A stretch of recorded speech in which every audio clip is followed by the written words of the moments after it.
Assalamualaikum warahmatullahi wabarakatuh. Apa kabar semuanya? Bertemu lagi dengan saya Pak Adrial. Insya Allah kita akan membahas kisi-kisi yang nantinya akan diujikan pada ETO2, khususnya pada mata pelajaran Bahasa Indonesia. Nah, sebelum kita lanjut, jangan lupa like dan subscribe-nya terlebih dahulu. Kemudian sebelum belajar, mari sama-sama kita berdoa. Jangan lupa berdoa, oke? Baik, kita masuk pada pembahasan yang pertama. Pada pembahasan yang pertama kita masuk, yaitu indikator soalnya disajikan teks bacaan. Peserta didik mampu menentukan permasalahan yang dihadapi oleh tokoh pada cerita. Nah, kalau kita bahas masalah permasalahan yang ada pada tokoh, kita punya tips tersendiri. Apa itu tipsnya? Yang pertama, tentukan masalah apa yang ada pada teks, itu aja fokusnya, jangan baca-baca yang lain. Caranya memang betul kita membaca teks secara keseluruhan, tapi cari titik di mana tokoh itu memiliki masalah. Contohnya ada masalah emosional, masalah psikologis, masalah lingkungan, dan masalah sosialnya. Dan disitulah kita menentukan tokoh yang bagaimana pada cerita itu diberatkan atau dibebankan kepada sesuatu, apakah itu emosionalnya, apakah psikologisnya. Nah, ayo kita cek contoh soalnya. Nah, khusus sudah sediakan satu contoh soal. Contohnya coba lihat. Ada sebuah teks, Rina adalah seorang siswa yang sangat menyukai matematika, namun dia selalu merasa kesulitan dalam menghadapi konsep trigonometri. Meski sudah belajar keras, Rina masih belum bisa menguasai soal-soal trigonometri dengan baik. Dia merasa frustasi dan khawatir tidak bisa lulus ujian. Nah, permasalahan Rina di sini apa? Coba lihat, di mana dia merasa adanya diberatkan atau ditekankan kepada tokoh tersebut, yaitu pada dia merasa frustasi dan khawatir. Itu permasalahan yang dihadapi oleh Rina tersebut. Ya, kita lihat opsi pilihannya. Sekarang A. Rina tidak menyukai matematika. Apakah ada mengatakan di teks Rina tidak menyukai matematika? Tidak. Di teks dikatakan Rina sangat menyukai matematika. B. Rina tidak memiliki teman. Apakah di teks diajarkan, dituliskan masalah yang dihubungkan dengan teman? Tidak. Yang C, Rina kesulitan. Ini dia. Rina kesulitan memahami konsep trigonometri. Ini bisa jadi nih. Coba kita lihat deh. Rina tidak suka belajar. Tidak, karena Rina sangat menyukai matematika, berarti dia suka belajar. Nah, jadi jawabannya apa? Yaitu C. Rina kesulitan memahami konsep trigonometri. Ya, bisa dipahami ya. Ingat, kalau soalnya seperti ini, kita hanya fokus mencari masalah dan disesuaikan dengan jawaban A, B, C, atau D yang ada pada teks tersebut. Oke, kita lanjut. Nah, kita lanjut pembahasan berikutnya, yaitu tentang indikator yang kedua. Indikator yang kedua yaitu disajikan beberapa kalimat, peserta didik mampu menentukan kalimat transitif. Nah, kita pahami dulu ya. Transitif itu apa? Transitif itu adalah kalimat yang memiliki objek di dalamnya. Ingat, objek, bukan keterangan, tapi objek. Apakah itu benda, apakah sesuatu yang bisa disentuh atau dipegang atau yang dikenakan pekerjaan. Ingat, transitif adalah kalimat yang dikenakan ada objek di dalamnya. Nah, Ustaz sudah sediakan satu buah contoh di layar, silakan dilihat. Berikut kalimat transitif adalah, yuk kita cek. A. Saya tidur kemalaman. B. Dia membaca buku. C. Mereka berenang di kolam. D. Ayah sedang bekerja. Sebelum kita bahas, usah ingatkan, pola kalimat itu ada 4, subjek, predikat, objek, dan keterangan. Kita cek. Yang A, saya tidur kemalaman. Apakah ada objek di dalamnya? Kita cek. Subjeknya saya, predikatnya tidur, kemalaman itu bukan objek, tapi itu adalah keterangan waktu, berarti A tidak. B, dia membaca buku. Dia itu bisa jadi subjek, membaca menjadi predikat, sedangkan buku adalah objeknya. Betul. Kita cek yang C. Mereka berenang di kolam. Mereka adalah subjeknya, berenang adalah predikatnya. Di kolam itu bukan objek, tapi melainkan keterangan tempat. D. Ayah sedang bekerja. Ayah sedang bekerja itu subjeknya ayah, bekerja itu predikat, tapi tidak ada objek di dalamnya, maka kalimat itu tidak lengkap. Nah, yang mana yang kalimat transitif yang ada objeknya? Maka jawaban yang paling betul adalah B, karena di sana ada subjek, ada predikat, dan ada objek. Ingat sekali lagi, kalimat transitif itu adalah kalimat yang mengandung objek di dalamnya. Oke, yuk kita bahas selanjutnya. lanjut kita masuk indikator yang ketiga. Indikator yang ketiga itu adalah disajikan teks bacaan, peserta didik dapat menentukan ide pokok dari paragraf tersebut. Nah, sebelumnya kita bahas ide pokok itu adalah hal penting yang dibahas pada sebuah teks atau paragraf. Nah, hal pokok ini biasanya itu terletak pada kalimat utama. Sederhanakan saja.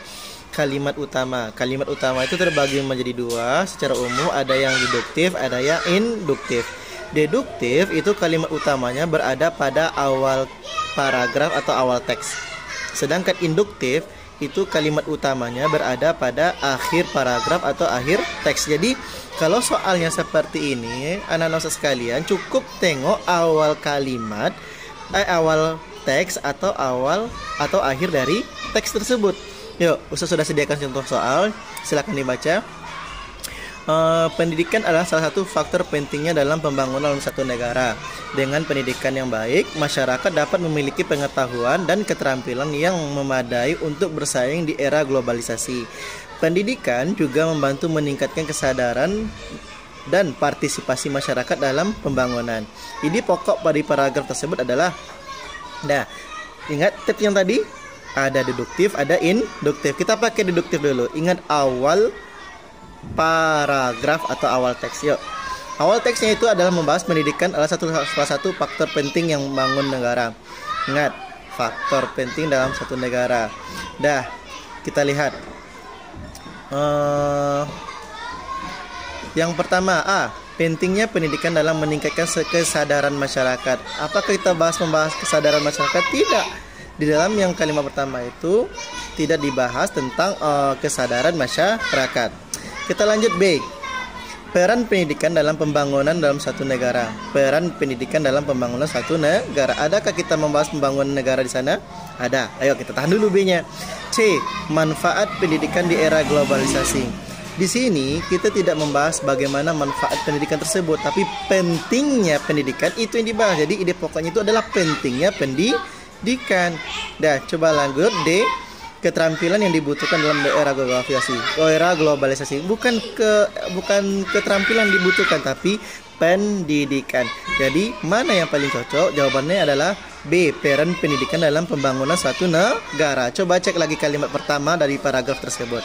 Pendidikan adalah satu faktor penting dalam pembangunan suatu negara. Sesuai kan? Ini berarti paragraf tersebut jenisnya paragraf deduktif. Paragraf apa? Deduktif. Sesuaikan saja dengan opsi A, B, C atau D yang tersedia pada soal. Ingat, tengok awal, tengok akhir, lalu sesuaikan dengan jawaban. Itu saja tipsnya kalau ketemu soal-soal yang seperti ini. Oke, yuk kita lanjut. Baik, kita lanjut pembahasan berikutnya. Pembahasan berikutnya itu indikator soalnya seperti ini. Disajikan sebuah teks bacaan, peserta didik mampu menentukan jenis paragraf berdasarkan letak kalimat utama. Nah, tadi yang barusan kita sudah bahas, sudah senggol sedikit tentang jenis dari paragraf berdasarkan letak kalimat utama. Nah, Ustaz sudah sediakan jenis sebuah soal. Kembali kita pahami dulu bahwa yang letak kalimat utama itu ada di awal, ada di akhir. Nah, kalau di awal itu namanya paragraf deduktif. Sedangkan di akhir itu namanya paragraf induktif. Sangat sederhana saja. Dedu di awal, induktif di akhir. Sederhana kan? Yuk kita ingat. Nah, Ustaz sudah sediakan sebuah contoh soal di atas. Silakan dibaca. Masyarakat Indonesia memiliki berbagai macam tradisi dan budaya yang unik dan beragam. Upacara adat adalah salah satu contoh tradisi yang masih dilakukan hingga saat ini. Upacara adat ini memiliki nilai-nilai spiritual, sosial, budaya, dan yang penting bagi masyarakat. Dengan demikian, kita dapat memahami bahwa tradisi upacara adat sangat penting bagi masyarakat Indonesia. Jenis paragraf tersebut adalah, nah, coba lihat, kita cek. Di mana utamanya atau pembahasan ini dibuka, di mana ide pokoknya berada, di mana semua hal penting itu diletakkan pada sebuah kalimat. Yuk kita cek. Kita cek kalimat pertama. Masyarakat Indonesia memiliki berbagai tradisi budaya yang unik dan beragam. Nah, cukup sampai situ saja.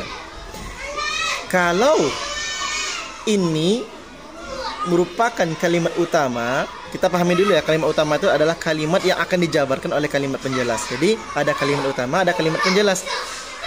Masyarakat Indonesia memiliki berbagai macam tradisi dan budaya. Ini hanya bersifat informasi, bukan bersifat menjelaskan. Tidak ada penjelasan pada kalimat yang pertama. Coba tengok lagi, masyarakat Indonesia hanya memiliki berbagai macam tradisi dan budaya yang unik dan beragam. Ini hanya menginformasikan, bukan menjelaskan. Kita cek yang kedua. Upacara adat adalah. Nah, ada kan kata adalahnya. Kalau sudah ada kata adalah, maka ini adalah penjelasan. Kita abaikan saja dulu. Kita masuk kalimat ketiga. Upacara adat memiliki nilai-nilai. Nah, dijelaskan ini. Nilai-nilai spiritual, sosial, budaya yang sangat penting bagi masyarakat. Ini ada penjelasannya. Apa yang dijelaskan? Nilai-nilai spiritual, sosial, budaya yang sangat penting bagi masyarakat. Berarti ini bukan kalimat utama. Kita lanjut kalimat yang terakhir. Dengan demikian, kalau sudah katanya dengan demikian, ini bukan kalimat utama. Ini adalah kalimat kesimpulan. Maka kalimat utamanya terletak pada awal kalimat. Jika terletak pada awal kalimat, namanya apa tadi? Paragraf deduktif. Ingat, jika terletak pada awal kalimat, nama paragrafnya paragraf deduktif. Jika terletak pada akhir kalimat, namanya paragraf induktif. Dan berdasarkan soal, jawabannya adalah A, paragraf deduktif. Kita paham ya, jangan sampai lupa bahwa paragraf deduktif itu berada di awal paragraf kalimat utamanya. Kalau paragraf induktif itu berada di akhir paragraf. Jangan lupa ya, share dan like. Kemudian kita lanjut pembahasan berikutnya. Ayo. Baik, kita lanjut pembahasan berikutnya. Indikator berikutnya itu sepertinya cocoknya untuk soal uraian. Nah, disajikan soal, peserta ini dapat menentukan kata dasar dari kata yang sudah berimbuhan. Kata dasar dari kata yang sudah berimbuhan. Nah, sebelumnya kita bahas sedikit apa itu kata imbuhan. Kata imbuhan itu adalah kata yang digunakan untuk membuat kata baru yang berbeda makna dari kata asli. Ingat, kata imbuhan adalah kata yang digunakan untuk menciptakan kata baru dengan mengubah makna kata asli. Nah, kita tes. Di sini ada beberapa materi Ustaz kasihkan sesuai dengan yang ditampilkan. Yang pertama, kita tentukan cara menentukan kata dasar. Identifikasi kata imbuhan. Identifikasi kata imbuhan yang digunakan dalam kata seperti awalan atau akhiran atau sisipan. Jadi ada di awal, ada di tengah, ada di akhir. Tapi kebanyakan itu dipakai pada awal dan akhir saja. Yang kedua, hilangkan imbuhannya. Nah, kalian pahami kata-kata imbuhan ini apa contohnya? Sepertinya pe, mem, di, i, an, ke, dan yang lain-lainnya. Banyak kata imbuhan. Nah, seperti yang ditampilkan juga. Kemudian periksa kata apa? Kata dasarnya. Kata dasar ini harus sesuai dengan KBBI dan EYD, yaitu kata-kata baku. Misalnya dihasilkan dengan makna yang logis yang sesuai dengan bunyinya, sesuai dengan konteksnya. Maka konteks kita itu adalah EYD dan KBBI. Nah, Ustaz cuma taruh sebuah contoh di sini. Contohnya kata berlari. Berlari itu kata dasarnya apa? Kata dasarnya adalah lari. Imbuhan apa yang menambahkan? Imbuhannya ber. Imbuhannya adalah ber. Jadi ber tambah lari itu menjadi berlari. Nah, kita masukkan contoh yang tidak ada contohnya pada tampilan. Intinya, kita bisa menentukan kata dasar dari kata yang sudah berimbuhan tersebut. Contoh, pemandian. Pemandian ini kata dasarnya apa? Mandi kan? Kata dasarnya apa? Mandi. Apa imbuhan yang ditambah di sana? Ada pe sama an. P pada awal, an pada ujung. Pe tambah mandi, tambah an, maka jadinya pemandian. Nice, bisa dipahami. Yuk kita coba lagi. Misalnya pembeli. Kata apa tambah di sana? Ada kata pe tambah beli. Pe tambah beli, maka jadinya pembeli. Kata dasarnya apa? Beli. Lanjut. Penjual. Penjual. Kata imbuhannya apa? Pe. Kata dasarnya jual. Jadi mudah sekali untuk memisahkan mana yang kata imbuhan, mana yang kata dasar. Yuk diulang-ulang, jangan sampai lupa, cek lagi catatannya. Kita lanjut pembahasan berikutnya. Jangan lupa like dan subscribe video ini karena ini jadi dukungan yang support sekali untuk Ustadz dalam mengembangkan materi-materi bahasa Indonesia. Yuk lanjut. Baik, kita lanjutkan. Selanjutnya itu pembahasan tentang ada indikator soal. Bunyi kayak gini. Disajikan soal, peserta didik dapat menentukan pola kalimat. Nah, pola kalimat. Nah, seperti yang kita senggol pada materi sebelumnya, pola kalimat itu sederhana sekali ya. Ada subjek, predikat, objek, dan keterangan. Waalaikumsalam.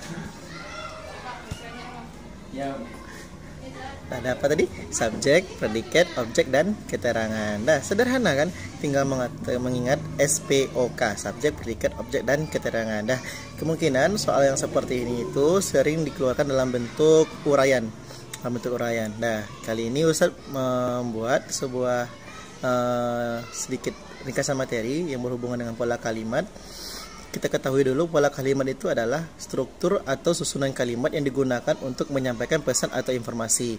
Nah, pola kalimat berupa kalimat sederhana itu SPO, majemuk, SPO tambah SPO atau subjek predikat objek, artinya kalau bahas kalimat majemuk itu ada dua kalimat yang memiliki yang digabungkan dan dihubungkan dengan dengan kata hubung. Nah, kalimat kompleks itu SPOK. K ini adalah klausa atau keterangan. Nah, keterangan ini terbagi menjadi dua, keterangan tempat dan keterangan waktu. Nah, sebagai contoh, ada contoh kalimat Ustadz buat Akbar bermain bola. Akbar itu adalah subjek. Subjek itu adalah orang yang melakukan kegiatan. Predikat itu adalah kegiatan yang dilakukan oleh orang tersebut. Objek adalah benda atau hal yang dikenai kegiatan. Keterangan itu adalah keterangan waktu, tempat maupun suasana. Nah, jadi nanti Akbar bermain bola itu pola kalimatnya subjek, predikat, objek. Subjeknya Akbar, bermainnya predikat, bola merupakan objek. Nah, kita lihat yang di bawah, contoh yang kedua. Haura membeli sayur di pasar. Haura itu adalah subjek, orang yang melakukan kegiatan. Membeli adalah kegiatan yang dilakukan oleh Haura, maka membeli itu adalah predikat. Sayur adalah objek atau sesuatu yang dikenakan kegiatan. Apa yang dibeli Haura? Sayur, maka objek itu adalah sayur. Di pasar itu merupakan keterangan tempat. Dah, seperti itu ya. Jadi pola kalimat ini sangat sederhana, jangan dilupakan. Oke, kita lanjut. Nah, kita lanjut. Pada indikator berikutnya disajikan gambar. Peserta didik dapat menentukan atau mampu mendeskripsikan gambar tersebut. Dah, kita pahami dulu, mendeskripsikan gambar itu adalah suatu proses menjelaskan apa yang terlihat pada gambar tersebut. Itu kesimpulannya ya, itu singkatannya. Jadi mendeskripsikan gitu, kita menjelaskan apa yang kita lihat pada gambar tersebut.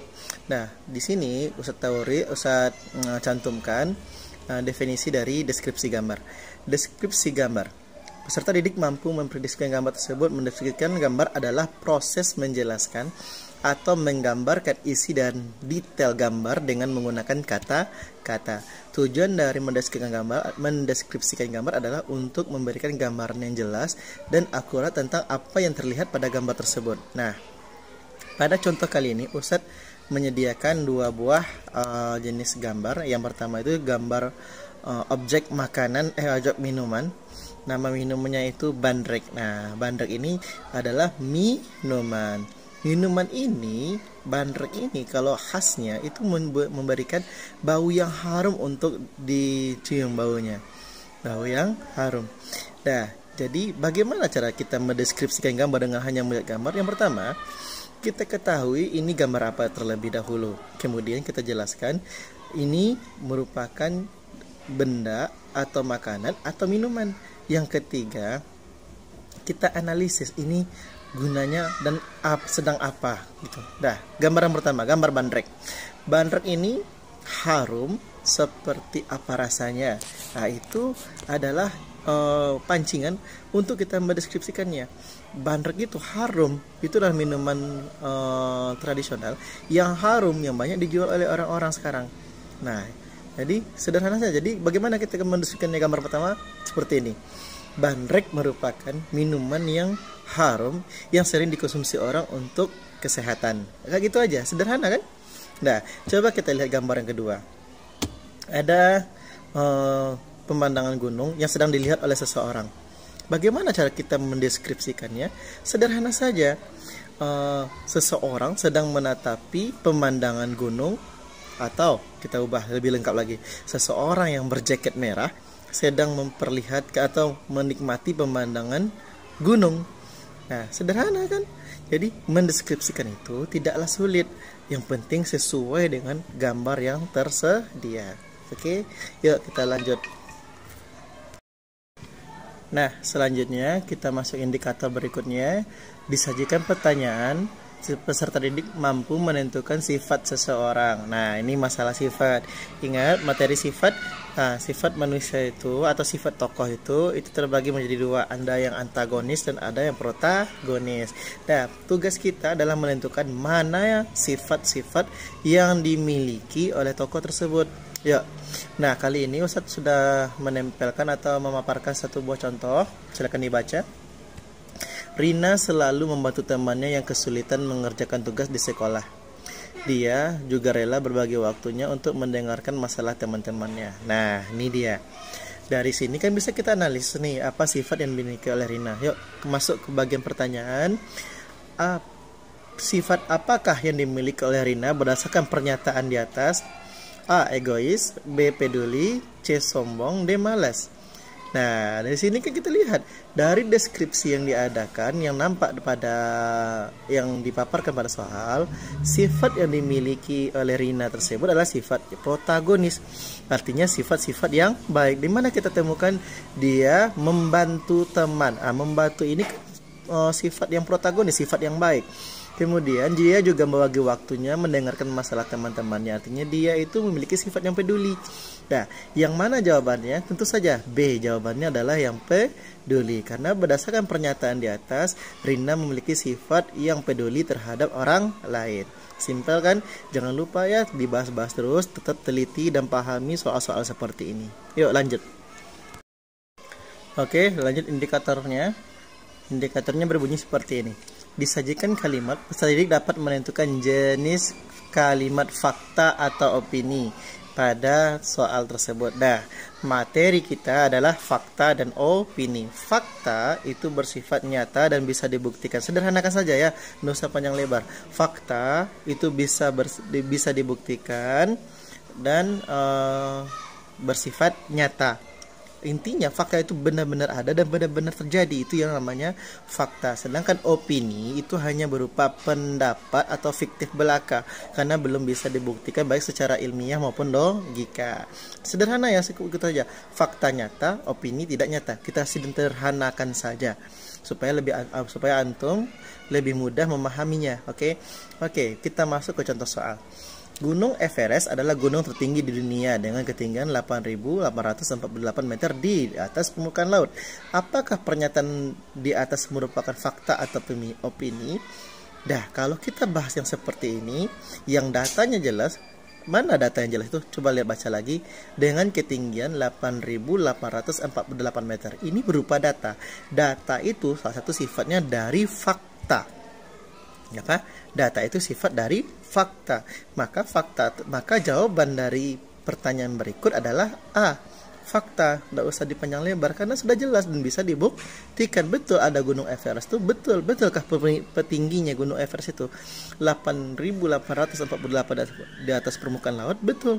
Maka jangan ragu kalau yang sifatnya seperti ini, karena ini sifatnya betul-betul ada dan nyata. Maka jawaban untuk pertanyaannya ini dan contoh yang sudah Ustadz paparkan, jawabannya A. Fakta. Oke, kita lanjut.